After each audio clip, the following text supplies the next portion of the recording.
Okay, welcome and thank you for coming. This is the first of three segments for our Lecture 10 Land Policy Review.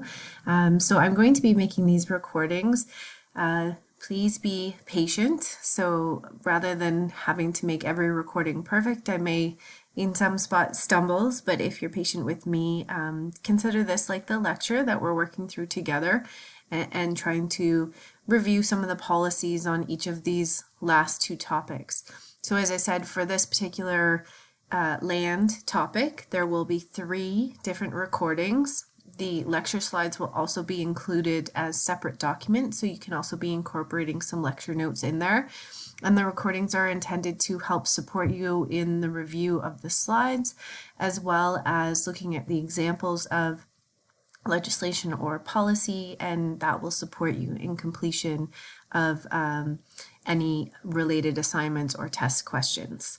So as we go through these videos, I'll have you look at different examples just as we would have done in the classroom.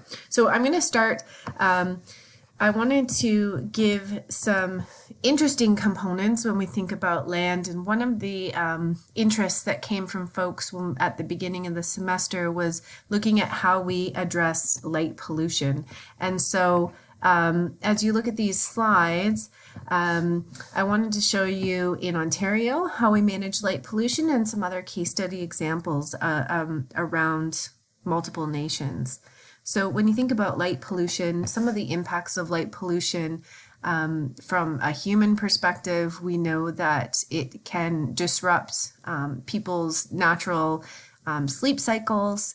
We know that by that sort of disruption that we also are seeing people are tired, and so it can create some instances where people are depressed. And really the connection there is our ability to regulate our day and night cycles. And if those day and night cycles are interrupted by the influence of light coming into our homes while we're trying to sleep, that's where we see some of the disturbance. From an environmental perspective, we are also seeing disruptions of multiple species. So we have seen the impacts of street lights and lights within buildings on migratory organisms, so insects and birds that may be moving from one place to the other. We have noticed, for example, birds flying into the side of buildings. We have noticed impacts on the migratory path of those organisms. And so it's not only just human impacts, but we are also seeing those other environmental impacts. So how do we manage this? And so I wanted to show you one case study example.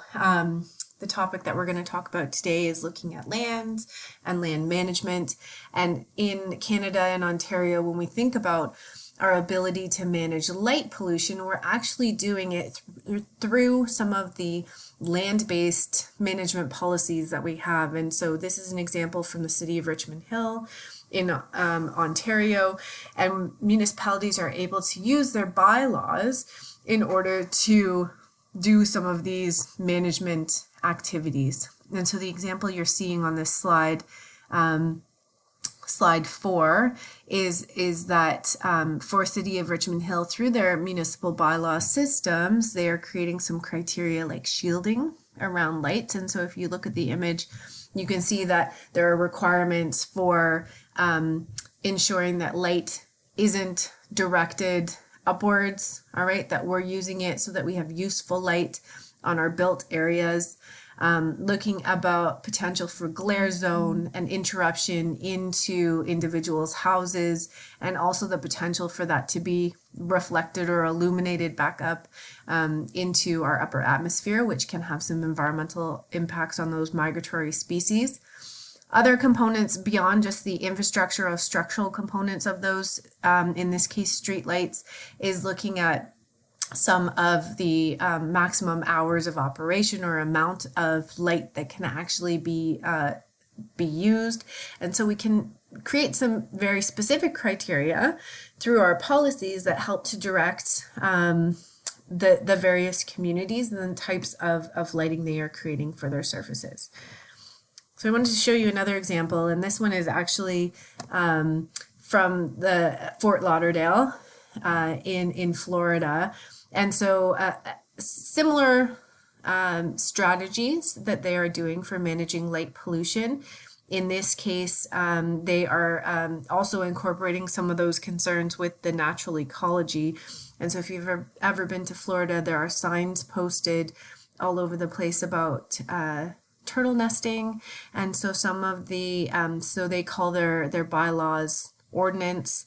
And so in this case, their light pollution bylaws or ordinance are also taking into consideration some of the times of those nesting seasons of sea turtles. And so looking at our ability to place some additional controls in those areas to ensure that we are also protecting the ecosystem. So I thought a really good opportunity to bring in some of your ideas and interests. This is a topic that helps lead us into this idea of land use planning. And so that's what the focus will be. The remaining focus in this video is looking at what is the legislation and policy that helps to support land management in Ontario. And I really wanted to focus in on land use planning by giving you a whole bunch of different examples. And so when we review the video today, this first video, what you're going to be seeing is we're going to be focused on some of the provincial planning components. So we're going to look at these first two components in the video. We'll look at this, the planning and places to grow. These are provincial policies, provincial plans, and so you'll see that in the second video. And then the final video, we're going to be looking specifically at the municipal components and how they're required to implement some of the provincial level aspects. So we are going to start from a provincial policy perspective. When you think about the Constitution and the roles and responsibilities within the Constitution, the provincial government has the ability to create that structure and consistency to help support the 400 plus municipalities in Ontario. So the next examples that we're going to focus on is provincial. So we're talking about the Ontario government and some of those structures that they are putting in place from a policy perspective to help support land use planning within Ontario. And so I wanted to start there. I wanted to be looking, so part of what I'm hoping you guys can get out of this lecture content is to be able to define what land use planning is. So when you think about land use planning, I want you to think about forward thinking. That land use planning is, it does help to control activities now, but the policy is all focused on what may happen in the future. Okay, so the reasoning behind land use planning, or as you are defining what land use planning is, we are looking at managing our communities. Okay, what lands do we have available and what resources are within those community settings? It helps to think about how those communities will grow. And as we grow, we will have multiple services, different communities developed, and we need to be looking at what are the goals of that development and how are we balancing the environmental, social, and economic considerations within that. The other component of land use planning is that it has to balance multiple interests. So yes, we are thinking social and economic, but we also need to be thinking about the individual property owner and their wants and needs within the broader context of what the entire municipality needs and how we're going to allow that to grow. So when you think of all of these components together that you're seeing on this slide, when we talk about land use planning and good planning, we're hoping that it leads to orderly growth and that we can effectively provide the services that the community needs. And that is all set out in the policies that we're developing for that future development.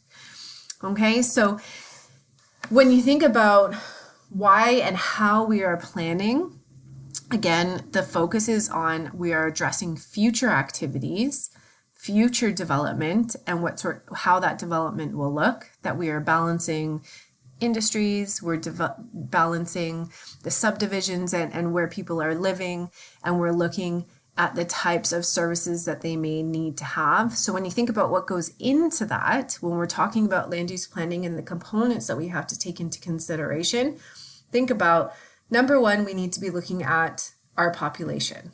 What population do we have now within that municipality? And how might that population grow in the future?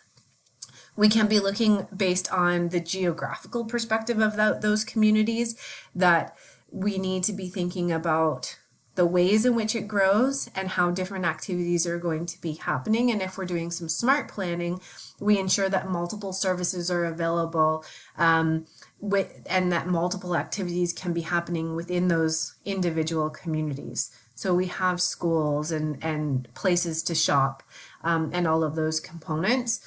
As part of that consideration, we also need to make sure that we are protecting our natural resources and those natural spaces. And so that planning process should consider what we're placing next to those natural areas and natural resources.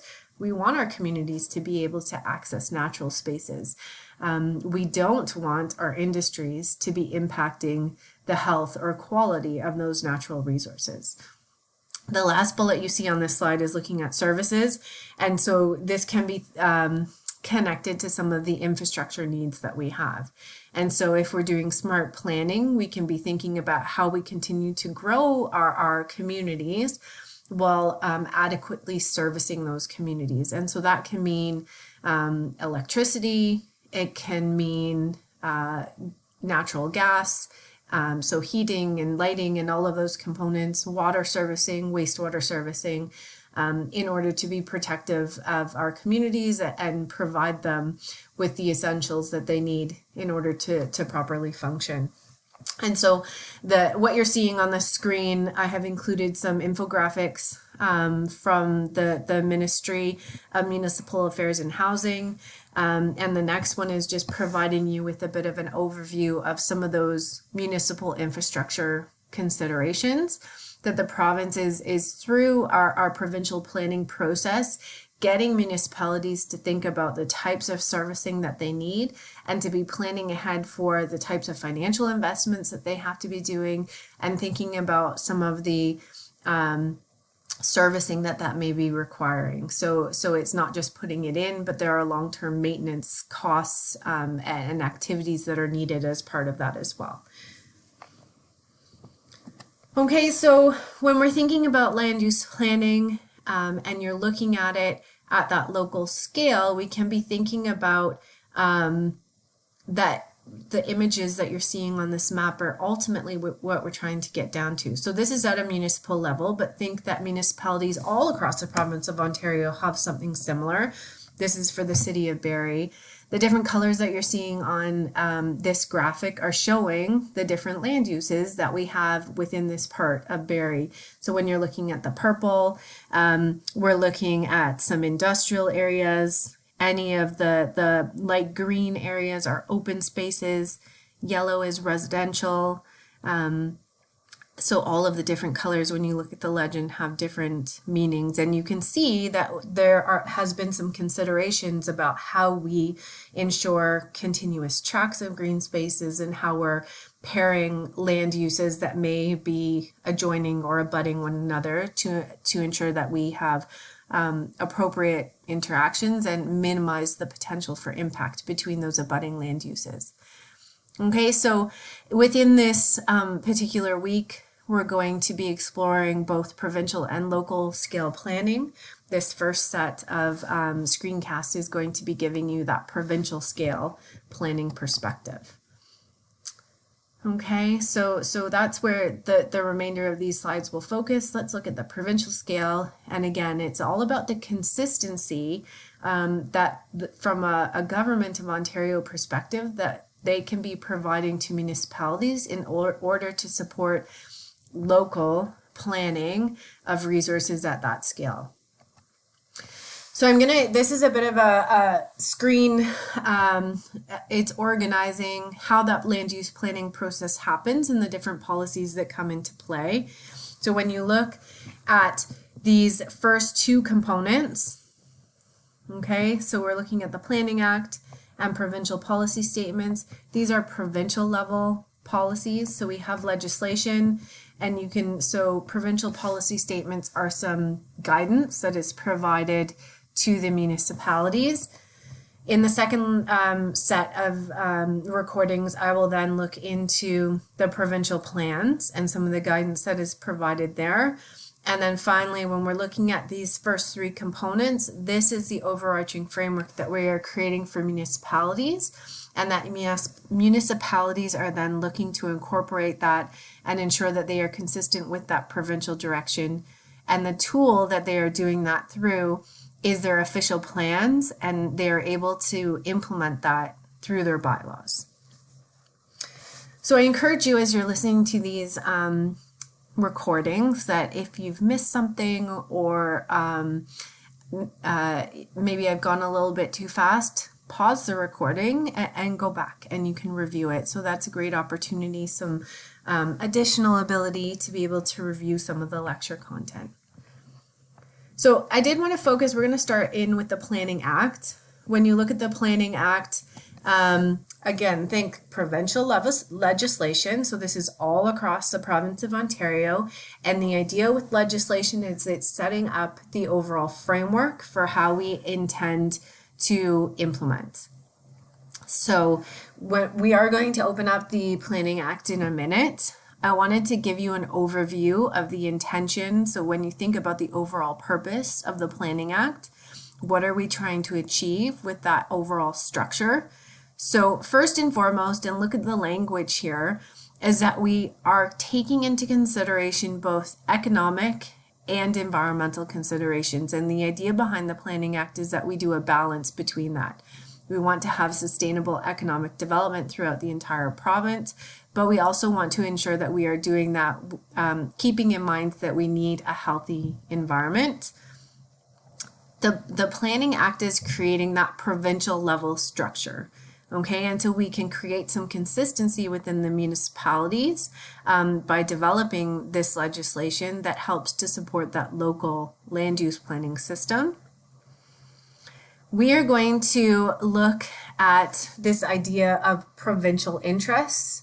So if we are setting up a consistent framework for land use planning across the entire province, part of the way that we can do that is that we can look at what is most important from a provincial perspective that we need to be maintaining. And so when you see this language about provincial interests, okay, what I want you to be thinking about there is those are the components that we want to ensure that we are most protective of. And when we'll have a look at how we communicate what those provincial interests are, but they're things like our natural resources, our water, our natural heritage features, so wetlands and tracts of forest. They can be our aggregate resources, or even some of our cultural interests that we have to include. Okay? When you look at these last three bullets, I want you to think about that policy development process and that it is inclusive and transparent for our stakeholders. And so that's what those last three bullets are focused on. And this is coming straight from the legislation. Part of it is, as we develop legislation, that we can create that structure. So we are outlining what the planning process is, and that we are ensuring that it is fair, accessible, and that the decisions that are made under that structure are timely and efficient. The other thing that it's doing is, by creating an overarching framework, that we are creating some cooperation and coordination among those 400 plus municipalities. So multiple political jurisdictions, but we can collectively be working towards the same thing by creating that provincial legislation. The last thing is that it does provide some of that authority. So think back to those 5 purposes of legislation, that within the Planning Act itself, it is authorizing that decision-making authority and the accountability with it. It's giving that authority over to municipalities and the councils that make those decisions.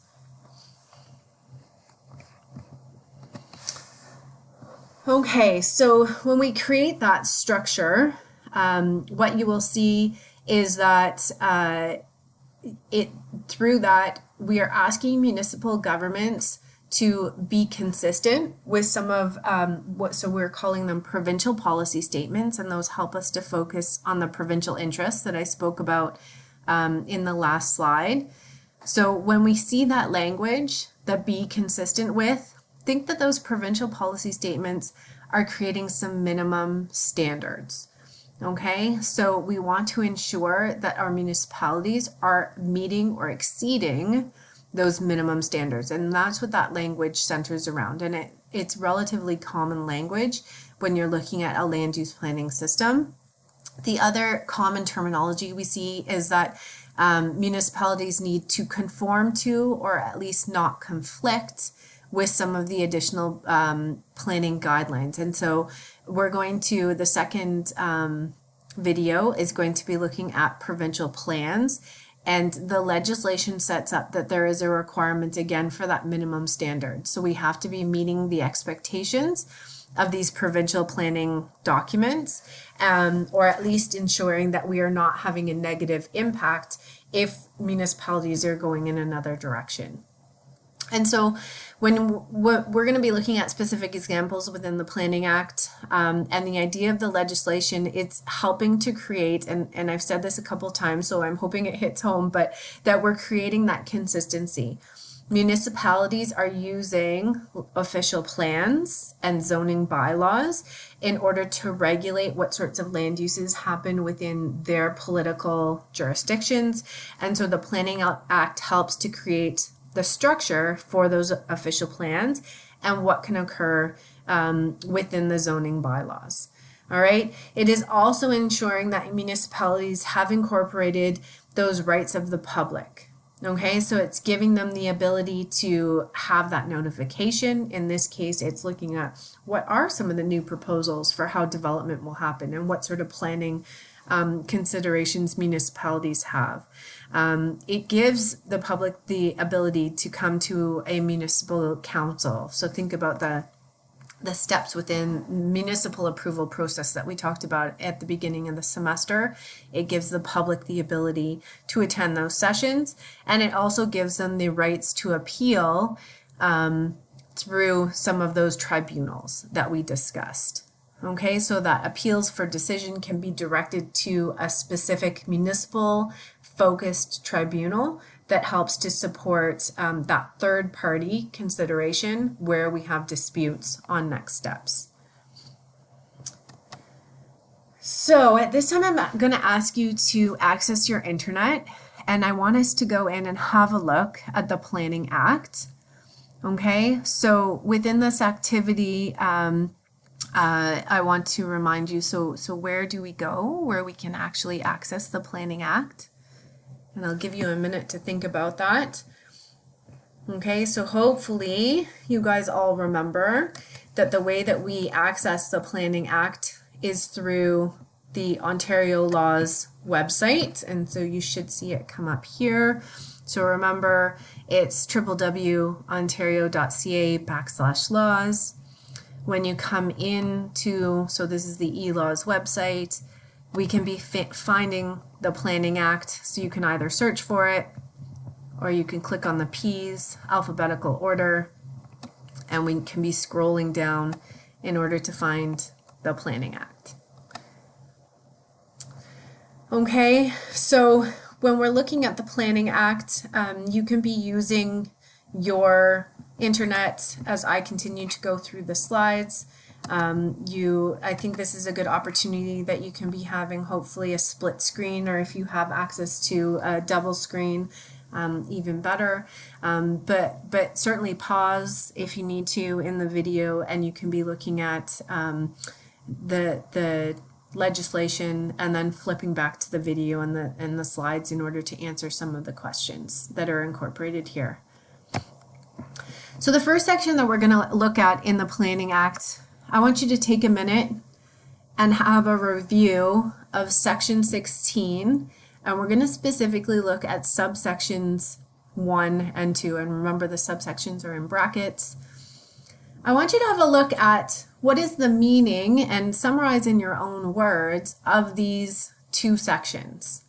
Okay, so within the Planning Act, remember we are trying to create some consistency and structure to help support municipalities in their planning process.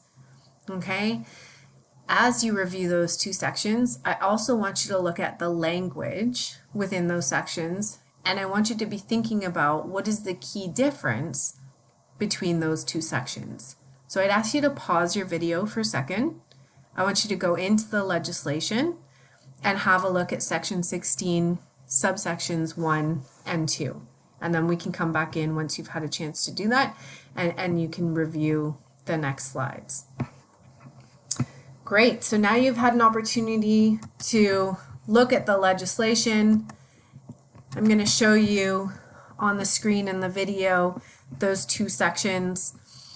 So notice that on section 16 that this is setting up the process for municipalities to be developing one of those planning tools.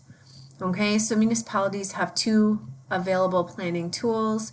In this case, we are looking at their ability to establish their own official plans, and we'll look more closely at what an official plan is in the third video.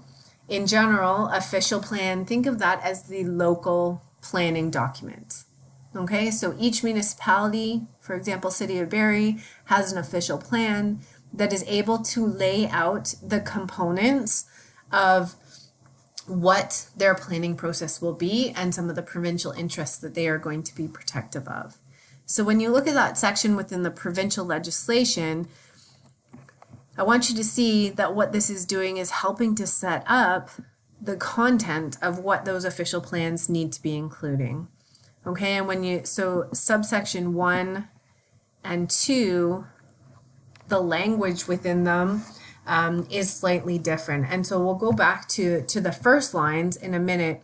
But what I want you to notice when you're looking at those two subsections is that they are getting those municipalities to set up almost like a table of contents of things that they are going to be including within their official plan. And so section 1 is looking at they need to be writing some of the goals and objectives and the specific policies that they are going to be incorporating in order to manage all of those components that are included within the land use planning process. So what are some of the social considerations, economic, what sort of built environment or infrastructure will they be having, and how will they be protective of the natural environment? And they are being asked to include some specific policies and measures. How will they be following through on achieving certain objectives? Okay, so the first one is creating these goals and objectives and policies on how they're going to be doing it. And then the second one is that they can be actually describing some of the measures or procedures with how they intend to achieve those goals and objectives. Okay, so when you're looking at the difference of these two sections, we're just going to take a pause. I have mentioned in the past that the language within legislation, every word counts, right? So when you're reading subsection 1 and subsection 2, the key language difference that I want you to notice is that the first section talks about shall contain versus the second subsection says may contain. And so I want you to think about for a minute, what is the distinction in the language between those two subsections, shall versus may? So if you want to pause your recording for a second and just think about that, it will help you to answer some of the questions within this lecture. Okay, and so I think hopefully you've come to the decision that the key distinction there is when we talk about shall, it means that the municipalities must include that within their official plans. So anything incorporated within this first subsection, these are all things that when we look at an official plan for any municipality within Ontario, that it has to be inclusive of. Versus subsection 2, when we say may contain, it means that they have the opportunity or the option to include it or not. And so some official plans may be more detailed than others if they are also including that subsection 2. Okay, so when you're looking at our lecture slides and you're looking at this next slide, I've given you the opportunity to include some summary based on that explanation. Okay, and so think about the different, and again, think back that this is creating some direction to those local municipalities on things that they can be including, and that there is a key distinction between subsection 1 and subsection 2 and the types of things that they're including, but also in whether or not they have to include that within their official plan. If you have any questions on what we've talked about so far, make sure that you're incorporating those into the discussion forums that I've posted, and I can help support you as you're going through these different sections. Okay, so whether you're looking at in the legislative, the Ontario e-laws page, or here on the slide, I also wanted to show you that part of the reason we're developing legislation is that it also gives us the ability to look at some of the details that we want to be including. So if you look at section 70 and 70.1 within the legislation, you're going to see that it creates what we call, so it enables us to create those details or those regulations. So legislation is the broad framework. The regulations are the details that we are trying to be incorporating within the implementation of that broad framework. And to look at the language, that term prescribing or prescribed comes up in multiple areas. So remember what that term means. That prescribes is looking at, we can actually designate specific activities. We can be designating limits or criteria that we want to ensure are being met when we are actually doing the implementation of land use planning. Okay, and so you'll see as you look at that long list that's shown up on this lecture slide is that we are creating that structure and the requirements that we have to be following through with at that lower level planning scale. Okay, so I also want you to have a look at section 3 within the Planning Act. Okay, section 3 is where we start to see a discussion about provincial policy statements. And so provincial policy statements are linking back to things that are of provincial interest. And the idea is, as part of the legislation, we want to incorporate this wording so that it forms that overall consistent structure that is going to be conveyed down to the local planning or municipality component.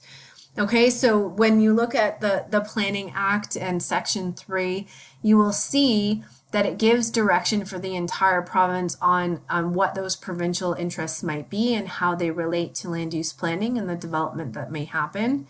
And the idea is that this helps to support a comprehensive approach to how we plan, making sure that we are integrated across multiple provincial interests, and that it sets that structure that this is a long-term planning approach.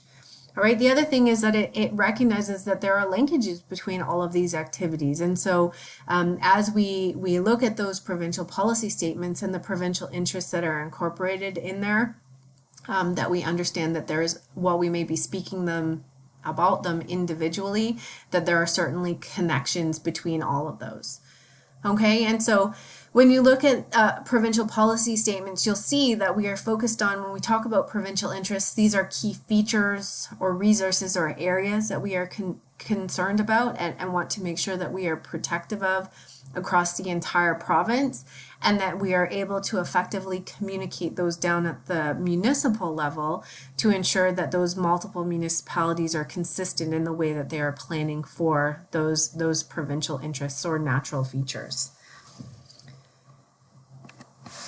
Okay, and so there is a provincial policy statement document that is updated every 5 years. And what I want you to understand about the provincial policy statements is that these are focused on key issues and ensuring that those issues are protected within communities because they may have an impact or those communities may affect those provincial interests. And so broad statement for a provincial policy is that we are trying to ensure when we look at our land and we look at the infrastructure that we have, that as we do this land use planning, that we are planning in a way that is efficient and that we are using that land and infrastructure in a wise manner. Okay, so we are managing it appropriately and that we are being protective of the environment and our natural resources. The other component of that is that we are bringing those social and economic considerations into that, and that as we are land use planning and taking into consideration how that development happens, that we're ensuring appropriate opportunities for residential components. We need spaces for people to live and work as well. Okay, so you'll see language within the provincial policy statements that are created within the Planning Act that help support that social and economic component as well. So when you think about a provincial policy statement, the general structure is created within the Planning Act, as you will see in Section 3, and then we create a separate document. So think of it as a guideline document, which we talked about in the hierarchy of legislation. So we have the broad context set out in the legislation. The provincial policy statements are then a separate guidance document that is updated on an ongoing basis in order to provide some additional direction to our municipalities. Okay, so when you look at the provincial policy statements, the direction to municipalities is, and the language that you will see incorporated into that is that municipalities shall be consistent with those provincial policy statements. So when you see that language, what I want you to think is that we are not being prescriptive. So this is not cookie cutter, not one size fits all, is that we are giving flexibility to the local planning authorities, who are the municipalities, on how they achieve what those outcomes might be. Okay, so we're creating those broad outcomes. Here is what we would like it to look like, what the end state might be. Those are our desired outcomes, but giving flexibility to the municipalities about how they go about doing that. Okay, so it's outcome and not process based. So think that this is the provincial policy statements are also a minimum standard, and municipalities can certainly go beyond what the provincial policy statement standard is, as long as it does not conflict with some of the objectives within those provincial policy statements. Okay, so I do have available for you, there's a link in this PowerPoint to those provincial policy statement documents, and we're going to spend some time on looking at those. So again, you'll see when you look at the title of this, these are newly updated, and the structure for creating those is based on what the Planning Act enables. Okay, so the Planning Act has created the structure. And so provincial policy statements do not need to go through the legislative process, all of those multiple steps, first reading, that sort of thing.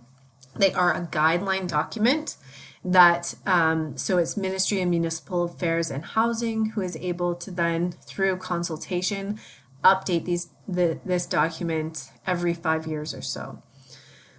To help you understand what the provincial policy statements are, what I'd like you to do is open up that planning document, and I want you to have a look at some of the key categories of policies within the provincial planning document. And so I'll give you a hint. Even if you just go to the table of contents within the provincial policy statements, you're going to see what those key components are. If you want to just take a minute, and you can open up those documents and we can have a look. Okay, and so you should have now been able to open the provincial policy statement document.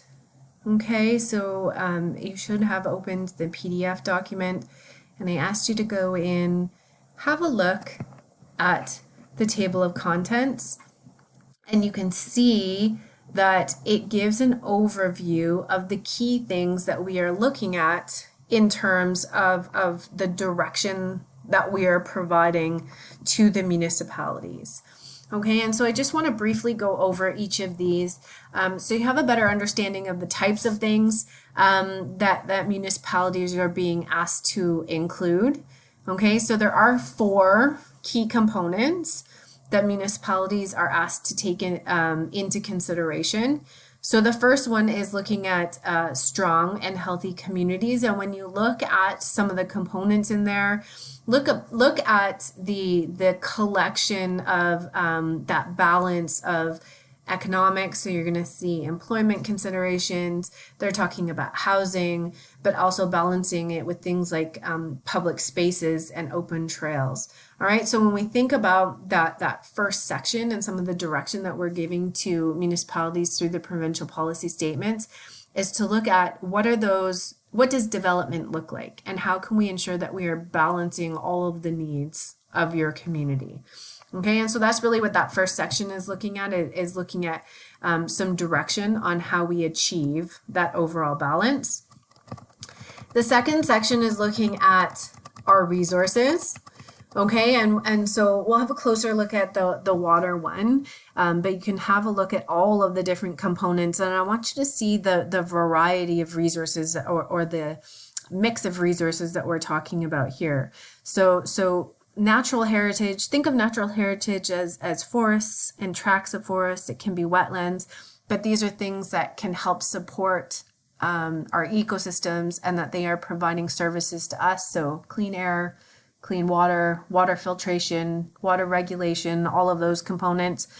It's talking about our water resources, our tracts of agricultural lands, and even things like mineral, petroleum, aggregate resources that we need to be creating some of our products.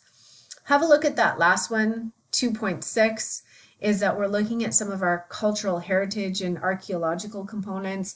And so this is a relatively new one, but just so that people are identifying within their communities certain features. So in Barrie, think of Kempenfelt Bay is a very important feature within our community that we want to be protective of. We have great tracts of walking trails and access to the water for our community. And so as our communities continue to develop, we want to make sure that we are protective of those. And so when you think about cultural heritage, it may be things that the community are connecting with that may not fall into some traditional resources that we would have normally defined. All right, the third component is looking at the protection of public health and safety. So this can be both natural and man-made hazards. So from a natural perspective, we're talking about flooding and making sure as we're planning, we're taking into consideration some of those flood zones. And it can be looking at some considerations from a man-made hazard perspective about how we place our different land uses.